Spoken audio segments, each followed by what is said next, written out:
Kim Jong-un and his North Korean regime should be prosecuted for crimes against humanity committed in his Gulag political prisons, 3 prominent judges have said. Navneet M. Pillay, Thomas Bjorgenthal, and Mark B. Harmon have urged the International Criminal Court, ICC, to investigate Kim Jong-un for crimes against humanity committed in North Korea's political prisons and hold culpable parties accountable for their crimes. In a report titled Inquiry on Crimes Against Humanity in North Korean Political Prisons, the 3 judges said there is ample evidence of criminal human rights abuses being committed by the dictatorship. The 3 judges, who together have served on some of the most consequential international tribunals of the last half-century and include a child survivor of Auschwitz and a former ICC judge, added that Kim Jong-un and members of the Workers' Party of Korea could be prosecuted for 10 of the 11 crimes against humanity.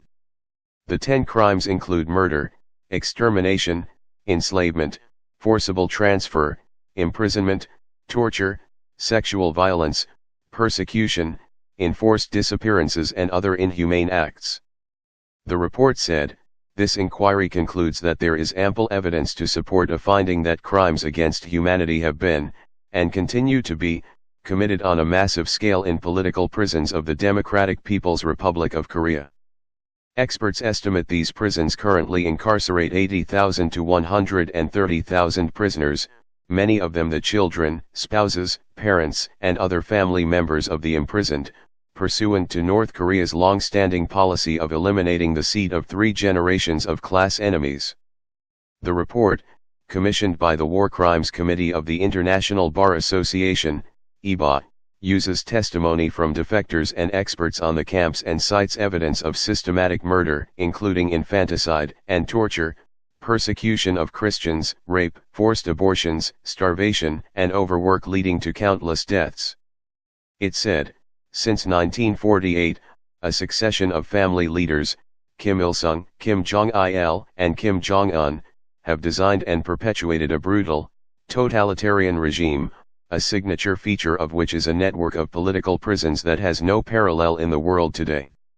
Today, just shy of its 70th year under Kim family rule, North Korea is widely acknowledged to be the world's most repressive country. Detailing some of the abuses, the report's executive summary continued, a prisoner was raped by a security officer, after which the officer stuck a wooden stick inside her vagina and beat her lower body, resulting in her death within a week of the rape. For another woman, an abortion was induced by 3 men standing on a wooden plank placed on a pregnant prisoner's stomach. 4 pregnant women were executed for protesting the fact guards forced them to run down a mountain in a failed effort to induce miscarriages.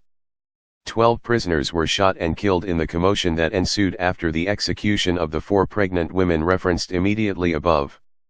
A former North Korean army nurse testified that she saw multiple abortions performed by injecting Ravenol, a motor oil, into the wombs of pregnant women, and that babies born 3 to 4 months premature were wrapped in newspapers and put in a bucket until buried behind the detention center.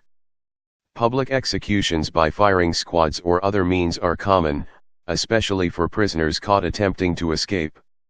One witness described a torture chamber with blood and flesh on the walls and decaying corpses of past victims placed in the chamber in order to instill fear in the next prisoner. The report added that North Korea continues to deny the very existence of these political prisons, yet, detailed satellite imagery, as well as the corroborated testimony of scores of former prisoners and state actors with first-hand knowledge of the prisons, established the existence of this prison system, and the horrific practices that occur therein, beyond any doubt.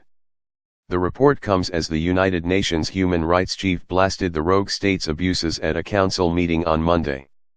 Zaid Ra'ad al-Hussein warned that North Korea's leadership has cracked down further on human rights and horrific prison conditions have become more severe. During the meeting, North Korea defector Ji Hyena described a harrowing scene of prison dogs eating dead bodies at her prison camp. The defector was sent back 3 times to North Korea after she was caught in China. Ji Hyena eventually escaped to South Korea in 2007.